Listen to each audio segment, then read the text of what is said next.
The Dark Angels, the first chapter of Space Marines, are an order shrouded in mystery and marked by a history both glorious and tragic. Revered for their unwavering loyalty to the Emperor of mankind, their legacy is tarnished by a dark secret, a betrayal that occurred more than 10,000 years ago during the Horus Heresy.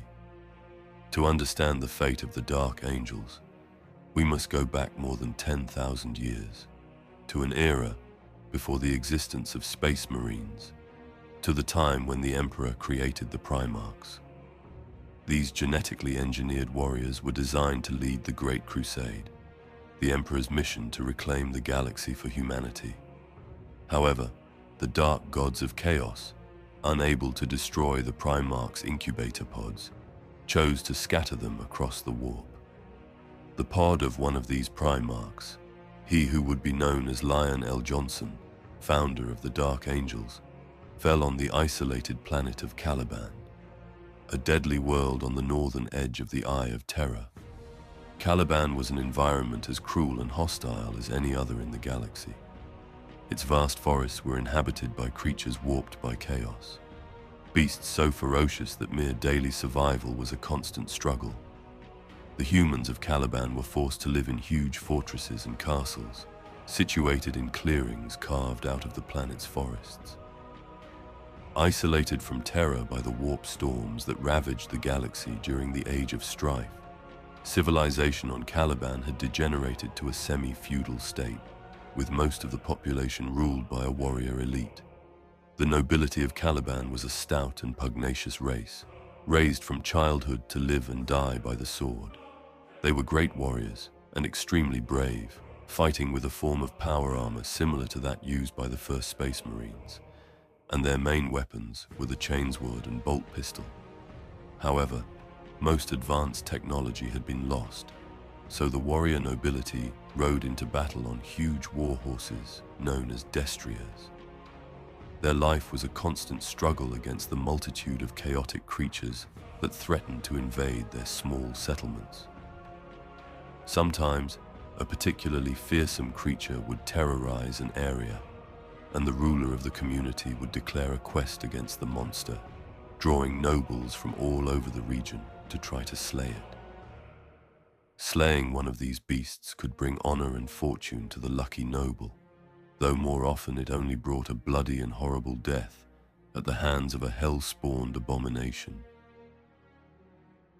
It was on this unforgiving world that the young Lionel Johnson was discovered by Luther, a member of the knightly order known simply as the Order. Luther, a man respected and admired on Caliban before the Primarch's arrival, took the boy under his protection, even giving him his name, Lionel Johnson, son of the forest. The wild environment of Caliban had forged the young Lionel Johnson into a patient hunter and an unparalleled warrior, skills that would quickly elevate him to the pinnacle of the order. The relationship between Luther and Lionel Johnson became that of a mentor and a protege, almost like a father and son. As the Great Crusade progressed, the seeds of the betrayal that would eventually shatter the Imperium began to emerge. In the heart of the Dark Angels, resentment began to grow in Luther's soul towards his friend and protege, Lionel Johnson. Lionel Johnson's growing fame and glory, coupled with the sense of abandonment Luther felt at being overshadowed by his protege, fueled a silent bitterness. One particular incident, the discovery of a bomb intended to kill Lionel Johnson on a Saroshi Xenos vessel, revealed the depth of Luther's growing envy, though he ultimately chose to disable the device. However, Luther's hesitation did not go unnoticed by Lionel Johnson, causing a rift in their relationship. Lionel Johnson's decision to send Luther and a significant portion of the Legion back to Caliban, ostensibly to recruit and administer the planet, was perceived by many as a banishment. Although Lionel Johnson's exact intentions remain a subject of debate, this decision proved to be a critical turning point. On Caliban, far from the glory of the Great Crusade, Luther faced growing instability. The nobility of Caliban, disgruntled with the Imperium's confiscation of their lands, rebelled, and agents of chaos infiltrated the planet, sowing seeds of discord and corruption. Luther became convinced that Caliban, with its growing warp infestation, would be destroyed by the Emperor, and he began to suspect that Lionel Johnson had deliberately concealed this information from him as a death sentence. The traditions of the Order, with their strong emphasis on honor, duty, and martial prowess, profoundly influenced the culture of the future Dark Angels. Secrecy and the keeping of secrets, a defining characteristic of the chapter, also have their roots in the customs of the Order, particularly in the sacred traditions of the Lord Cipher, a hereditary title within the knightly order. The initiation rites of the Order were elaborate and secret, involving the abduction of initiates in the dead of night, their binding, and interrogation by hidden voices. These tests of worthiness, which often involved leaving initiates in the dangerous forests of Caliban, instilled a culture of caution and the need for inner strength, traits that would manifest in the reserved nature of the Dark Angels. When the Emperor finally arrived on Caliban and was reunited with his lost son, the First Legion of Space Marines, until then known simply as the First Legion or the Emperor's Angels of Death, received a new name. It was Luther who suggested the name Dark Angels, in reference to an ancient Calibanite legend about righteous heroes who contained monsters. Upon seeing the Astartes descend using jump packs, Luther quoted a passage from the legend, "And the angels of darkness descended on wings of fire and light, the great and terrible Dark Angels." Thus was born the name that would resonate throughout the galaxy for millennia to come. As the First Legion created by the Emperor, the Dark Angels played a crucial role in the early years of the Great Crusade, serving as the Emperor's personal army. Even before the official start of the Great Crusade, they were used to defeat an army of mixed troops and thunder warriors attempting to arrest Constantine Valdor. As the prototype legion, the Dark Angels served as the template for all subsequent legions. Initially, the Emperor intended them to be the standard by which other legions would be measured, although this role was largely taken over by the Ultramarines after the Horus Heresy. The original legion was known for being exceptionally effective in annihilating the Emperor's enemies, proudly earning the honorific title of Primaris Angelus Mortis. They also acted as teachers and mentors to the younger legions. The Dark Angels had to develop their own warfare techniques, which later formed the basis for entire legions created after them. This included the first attempt to create a group of battle-ready psychic marines, the lessons from which contributed to the eventual creation of the Librarius. The legion was uniquely organized into 6 specialized wings, collectively known as the Hexagrammaton. Each wing had a specific purpose. The Death Wing specialized in multiple subtypes of special operations. The Raven Wing focused on cavalry and fast attacks. The Storm Wing was initially a specialist in boarding actions. The Dread Wing were the Emperor's exterminators. The Fire Wing excelled in destroying enemy command structures, and the Iron Wing heavily emphasized battle tanks and mechanized infantry. In addition to the Hexagrammaton, there was the Hecatonistica, also called the 100 Esoteric Arts, which were orders dedicated to the protection of specific battle-related knowledge. Under the leadership of Lionel Johnson, the Dark Angels earned a reputation as one of the most powerful and successful legions of the Great Crusade. Their strategic brilliance and martial prowess were legendary, and it was said that only Horus had achieved more victories. However, even during the Great Crusade, the Dark Angels were known for their reserved and sometimes aloof nature, keeping their own counsel even when working alongside other legions. The Emperor entrusted the First Legion with specific, often ruthless missions that positioned them as the ultimate sanction and his exterminator.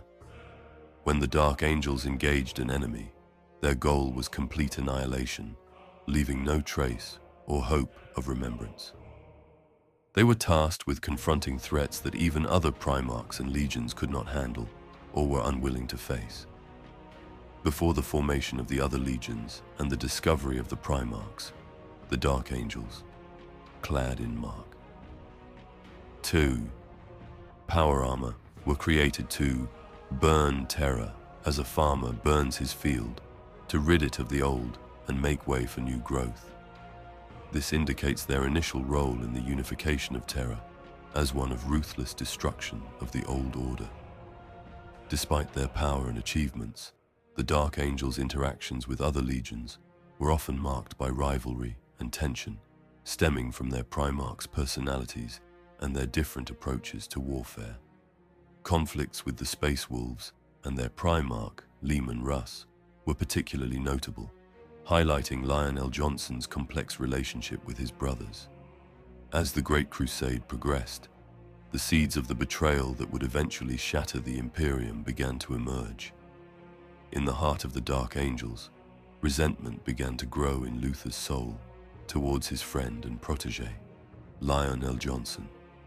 Lionel Johnson's growing fame and glory, coupled with the sense of abandonment Luther felt at being overshadowed by his protege, fueled a silent bitterness. One particular incident, the discovery of a bomb intended to kill Lionel Johnson on a Saroshi Xenos vessel, revealed the depth of Luther's growing envy, though he ultimately chose to disable the device.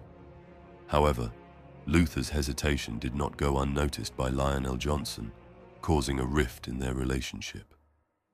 Lionel Johnson's decision to send Luther and a significant portion of the Legion back to Caliban, ostensibly to recruit and administer the planet, was perceived by many as a banishment.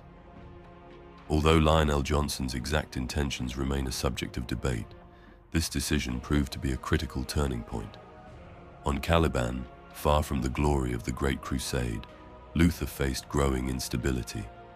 The nobility of Caliban, disgruntled with the Imperium's confiscation of their lands, rebelled, and agents of chaos infiltrated the planet, sowing seeds of discord and corruption. Luther became convinced that Caliban, with its growing warp infestation, would be destroyed by the Emperor, and he began to suspect that Lionel Johnson had deliberately concealed this information from him as a death sentence. These factors, combined with the manipulation of the ruinous powers, led Luther to open treachery against Lionel Johnson and the Imperium. Luther rallied many of the Dark Angels stationed on Caliban under his banner, killing anyone who opposed him. The Legion was divided, with some remaining loyal to Lionel Johnson and the Emperor, while others joined Luther's cause, believing they had been betrayed.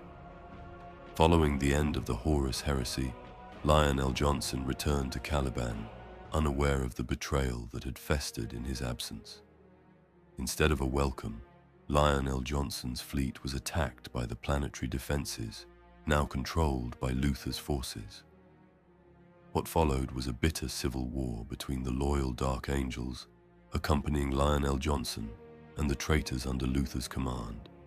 The conflict culminated in an epic duel within the monastery of the Order, the same place where Luther had raised Lionel Johnson.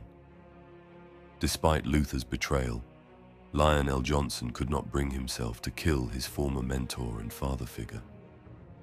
Luther, however, had no such scruples and launched a psychic attack against Lionel Johnson, mortally wounding him. In the midst of the battle, Caliban was torn apart. The combination of the Dark Angels' fleet's orbital bombardment and a powerful warp storm unleashed by the Chaos Gods in response to Luther's remorse at the moment of his defeat ripped the planet asunder. Luther's forces, now known as the Fallen, were sucked into the warp and scattered across space and time. Lionel Johnson himself vanished, taken by the mysterious Watchers in the dark into a deep slumber in the heart of what remained of Caliban, a rocky fragment that became the Dark Angels' fortress monastery, the Rock. Luther was captured, his mind shattered by the realization of his treachery, and imprisoned in the depths of the rock. Luther's betrayal and the destruction of Caliban left an indelible scar on the soul of the Dark Angels. Fearing accusations of treason and losing all hope of redemption, they made the decision to conceal the truth of what had happened from the rest of the Imperium. Internally, they insisted that the fallen were deceived and not traitors in the strictest sense. Thus began the eternal hunt. The Dark Angels and their successor chapters, known collectively as the Unforgiven, embarked on a secret and ongoing mission to track down and capture the fallen scattered throughout the galaxy. This secret purpose became the driving force behind many of their actions, often misinterpreted by outsiders as enigmatic or even treacherous behavior. To carry out this mission, the Dark Angels developed an extensive espionage network and utilized the psychic abilities of their librarians to track the fallen across the galaxy. High-ranking members of the chapter, known as the Inner Circle, are the only ones who know the full truth and guide the hunt. When a fallen is captured, they are urged to repent for their actions.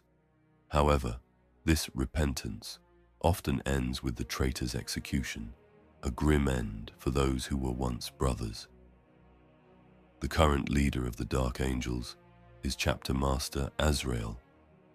Known for his tactical brilliance and unwavering determination, Azrael leads the Unforgiven in their quest for redemption. Another key figure is Chief Librarian Ezekiel, whose powerful psychic abilities are crucial in hunting the fallen and protecting the chapter's secrets. Finally, there is Lord Cypher, an enigmatic fallen angel who carries the Lion Sword and whose true allegiances and objectives remain a mystery. In the 41st millennium, a momentous event shook the Imperium, the awakening of Lionel Johnson from his 10,000-year slumber. His return has brought with it the emergence of the risen, fallen angels, who have been judged loyal by Lionel Johnson and have returned to their ranks. The implications of these events for the hunt for the fallen and the relationship with Luther have yet to be fully revealed, but they will undoubtedly mark a new era for the sons of Lionel Johnson.